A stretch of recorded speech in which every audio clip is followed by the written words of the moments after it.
Okay, every summer we would take 2 weeks and everybody would go what they called the old summer camp. And we would go at some other base and fly as a unit for the 2 weeks. And this particular year was in 1961. We were at Boise, Idaho. There's me going up in the plane with the parachute on and getting back out. The field was an old Air National Guard airport out of Boise. And while I was there, this way we could get right out to the runway to shoot some of these shots that I'm making right here. There's a flight of 3 taking off.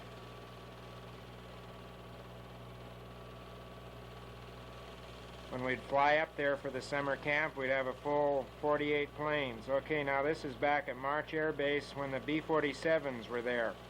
B-47s were preceded the B-52s, and they were out in the alert line. And then this is a few years later when they had the B-52s. The previous planes were the 135 tankers.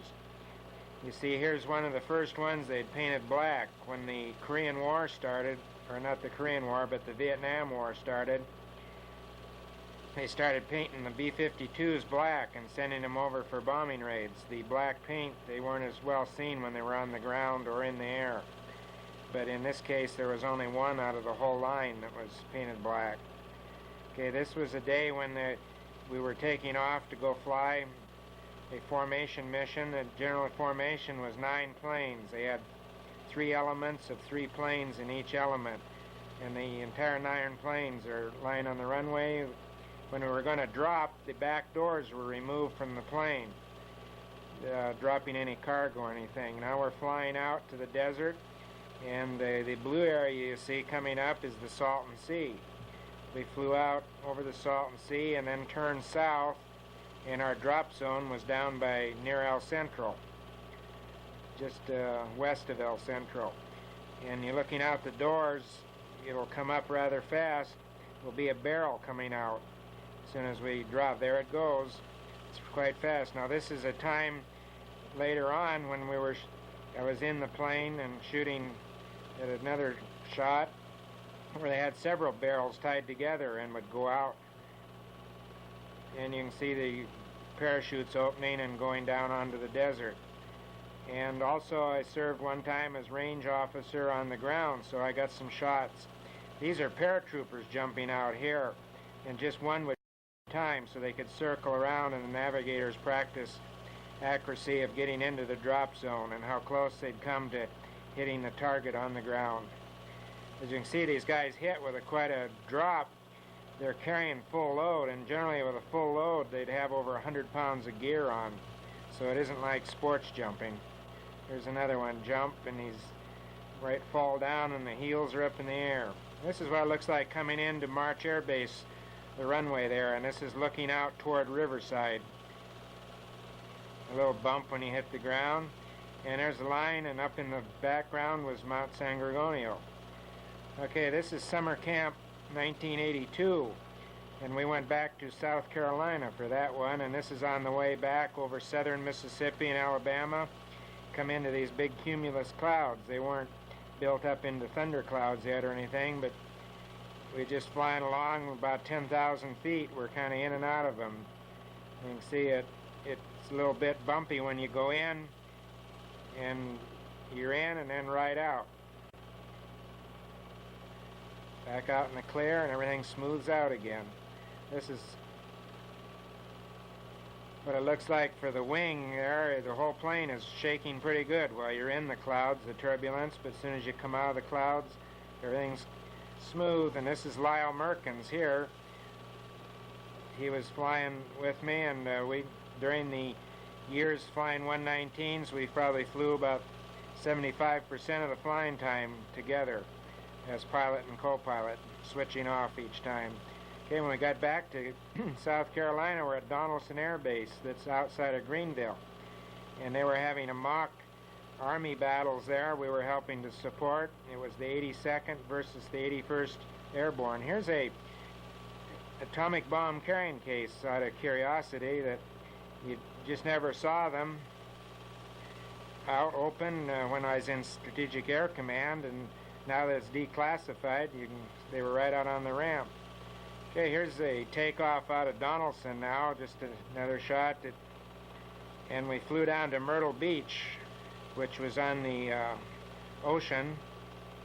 And there's a lot of pine trees around, so it almost looked like you're going along a highway here where the planes were parked. Again, all 48 planes. We went down there to pick up paratroopers and cargo. This time we were loading trucks, and these weren't to be dropped, but just unloaded at another place. Now this is paratroopers loading, and the light is poor, but it's just before sunrise, or just getting daylight out, and we were going to be taking out at sunrise. All the planes ready to go again. This was a different day.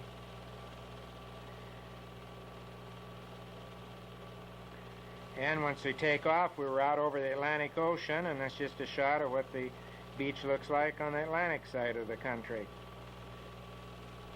And here's the troop drop. I'll slow it up a bit here because they're coming out of the plane so fast.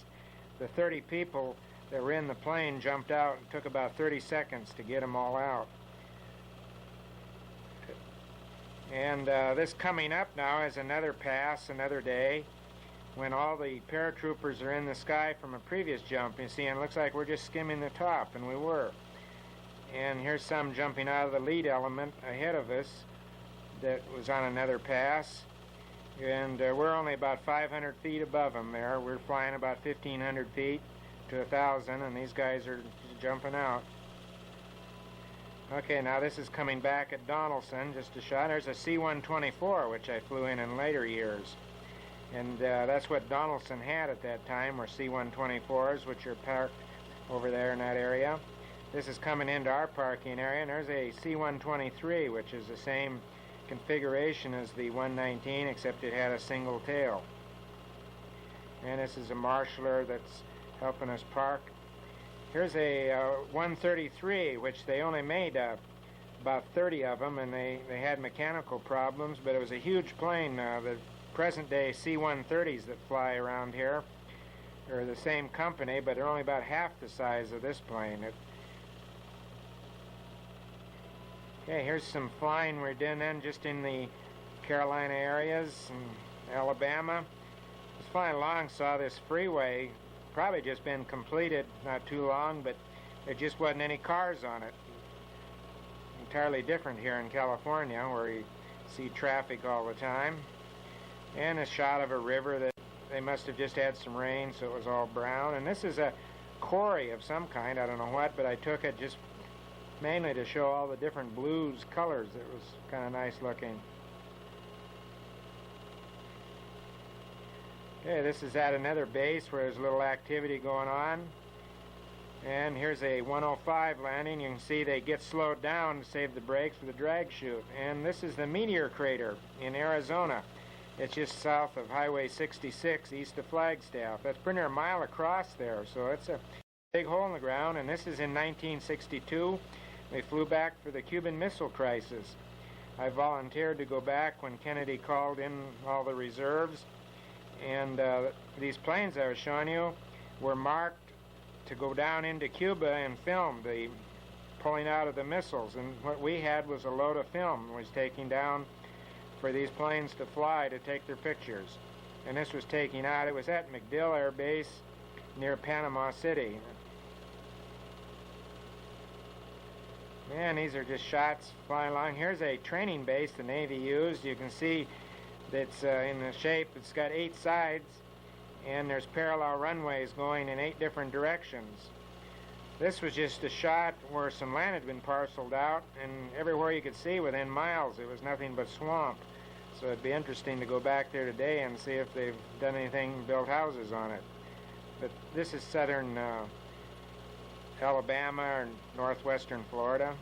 Here's a shot of the Mississippi River as we was flying home, coming up on it. Just the old mighty Mississippi. And this is down in Louisiana where they grow sugar cane and stuff, so the fields, they irrigate them, and all the fields are just perpendicular to the water.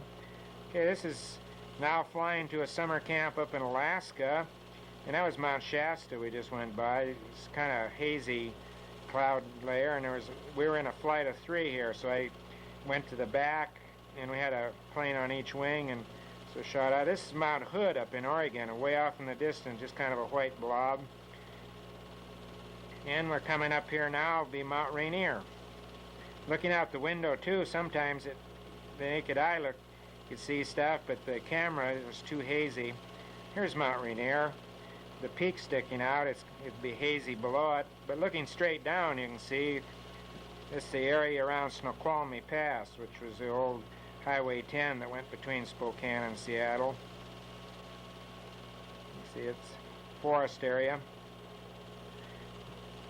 Okay, we get up to Anchorage now, Elmendorf Air Base, and here's me by the totem pole. And this scene here is in Anchorage, which a year later was completely destroyed by the big earthquake in 1964 or 5. These fellows here, there's Lyle again with the civilian clothes, and Al Tuger and Bob Wilson in the uniform. And we rented a car while we're there, and it's about 50 miles out of town is a national park and a place called Portage Glacier, which you can drive right up to. So we're going up, this is Turnagain Arm of the Cook Inlet, and up the picture now you can start to see the glacier, and here we are up at it now. The glacier just comes in and breaks off into this small lake, so the icebergs don't float out anywhere. But even with the film this old and the transfer, you can see it's still the deep blues are all captured, and here's me standing by it in short sleeves. Might look cold, but it was a nice warm day, probably up to 70 anyhow. All the blues and everything and the ice coming down. Here's some more. There's Charlie Harmon about to comb his hair with Lyle and Ed Lee standing by. More iceberg. And driving back to Anchorage now, I picked up, they don't have any nice big trees there. It's such a short growing season, and the ground is like mostly tundra, so the trees just kind of scrubby looking. There's one big building in town back in the 60s, and I guess they have several now. This is taking off out of Elmendorf, looking back at Anchorage here and Elmendorf. And then that's the Cook Inlet, you see, the water. And looking off in the distance I was trying to shoot is Mount McKinley, which is 20,000 feet, but it's pretty near 100 miles away, so it doesn't even show up. We could see it with the eye, but with a little bit of haze. Okay, we flew the same direction going home, going up this arm of the Cook Inlet, and there's Portage Glacier again. We'll get a shot of it from the air, so you can really see how the glacier winds down through the mountain passes and everything, and it's just a river of ice. The mountains here are not real tall. The elevation peaks are only 2,000 and 3,000 feet, but it looks more like higher country. And then when you fly another 50 miles or so south, you come out on the Pacific Ocean side. So these glaciers here are melting off into the Pacific, and as they grind up all the rock and stuff, the water gets a real milky condition, and then as it goes out into the Pacific, you can see the white powdery stuff being carried in the water. All these glaciers here are just melting in the Pacific, but farther down toward Juneau is where the glaciers break off and you have some icebergs. But by the time we got down that far, we were in the clouds, as you can see in the haze layer forming now on the horizon.